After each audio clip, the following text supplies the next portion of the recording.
Parcels na huling hinahagis lamang ng mga delivery man.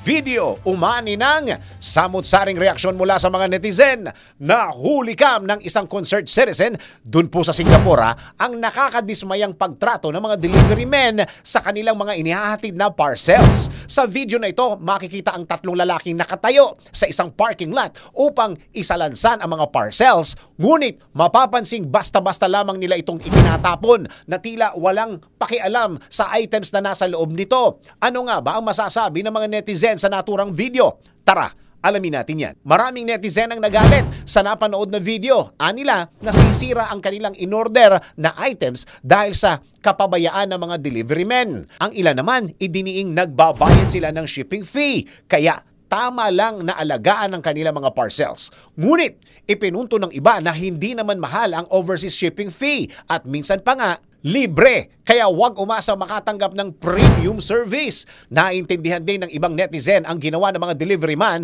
dahil kailangan nilang mabilis na maihatid ang mga package. Paliwanag pa ng ilan, mas malala ang pinagdadaanan ng mga parcel sa mga warehouse. Bagamat hindi tama ang ginawa ng mga lalaki sa video, dapat mas bigyang pansin ang mga issue sa logistics. Katulad na lang ng labor shortage at mababang pasahod sa mga delivery man. Dahil kung maayos ang kanilang operasyon, matitiyak din namang maayos na maihatid sa atin ang pinakaantay nating parcel. Ngunit ikaw, ano ang masasabi mo sa mga delivery man sa napanood mo na video?